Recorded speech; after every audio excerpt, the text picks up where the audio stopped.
100 days 100 movies top IMDb rating సాధించినటువంటి ఇప్పటి వరకు ఈ రోజు వరకు బెస్ట్ టాప్ వరల్డ్ 100 మూవీస్ని ప్రతిరోజు ఒక వీడియో 1 మినిట్ రివ్యూలో మీకు చెప్పాలని నిర్ణయించుకున్నాను. ఎటువంటి విఘ్నం లేకుండా కంటిన్యూ చేయాలని ఆ సాయిబాబాని కోరుకుంటున్నాను. అంతకు మించి మీ బ్లెస్సింగ్స్ కూడా కావాలి. ఇవి యాక్చువల్ గా ఏంటంటే షార్ట్ వీడియోస్ లాగా ప్రతిరోజు ఒక 1 మినిట్ రివ్యూలో చెప్తాను. అలాగే ప్రతి 10 సినిమాలకి ఒక లాంగ్ వీడియోగా రీఎడిట్ చేసి అప్లోడ్ చేస్తాను. సో ఇక స్టార్ట్ చేద్దాం. 100 డేస్ 100 మూవీస్ లో number 1 movie the Shashank redemption. మీరు నిజంగా ఫిల్మ్ లవర్ అయితే కనుక ఈ సినిమా ఇంకా చూడకపోతే చూసేయండి వెంటనే. ఎప్పుడో చూసిన గుర్తు అనుకుంటే కూడా మళ్ళా ఒకసారి రిలాక్స్ గా ఉన్నప్పుడు, రిలాక్స్ అవుదాం అనుకున్నప్పుడు చూడండి, తప్పు లేదు. ఏముందో ఈ సినిమాలో అంటే సినిమాలో మనిషి గురించి సినిమా, మనిషి జీవితంలో జరిగే మార్పులు, పరివర్తన గురించే ఈ సినిమా. లైఫ్ లో 3 ప్లేసులకి వెళ్ళకూడదని కోరుకోవాలని చెప్తుంటారు పెద్దలు. ఒకటి జైలుకి, పోలీస్ స్టేషన్ కి, 2 హాస్పిటల్కి, 3వది శ్మశానం. ఇక్కడికి వెళ్తే తిరిగి రావు అనుకోండి. సో ఇందులో ఈ సినిమాలో మనిషి జైలుకి వెళ్తారండి. అదే ఈ సినిమా.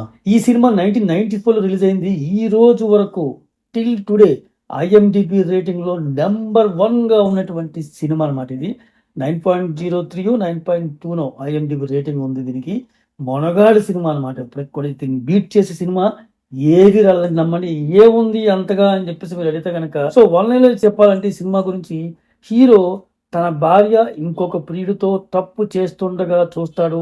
ఆవేశంగా చూసి చంపేశాడని చెప్పేసి న్యాయస్థానం నమ్మి యావజ్జీవ కారాగార శిక్ష వేసి శశాంక్ అనేటువంటి జైలుకి పంపిస్తుంది. అక్కడ హీరోకి రెడిక్ అనేటువంటి వ్యక్తి పరిచయం అవుతాడు.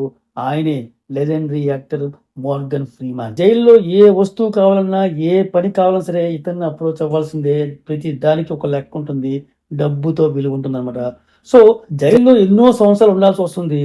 ఆ ఉన్నప్పుడు వీరిద్దరి యొక్క స్నేహము, వీరిద్దరి యొక్క ఎమోషనల్ జర్నీయే ఈ సినిమా. ఎంతకంటే ఎక్కువ చెప్తే అసలు అనుభూతి పోతుంది, చూడాల్సిందే అనమాట. స్టీఫెన్ కింగ్ నవలను సినిమాగా తీశారు డైరెక్టర్ ఫ్రాంక్ డెరోబాంట్ అనమాట. ఇది నెట్ఫ్లిక్స్ లో అవైలబుల్ గా ఉంది. అంతేకాకుండా Amazon prime, Google movies, Apple టీవీలో కూడా చూడొచ్చు. కాకపోతే వీటిలో ఆన్ రెంట్ బేస్ లో చూడొచ్చు.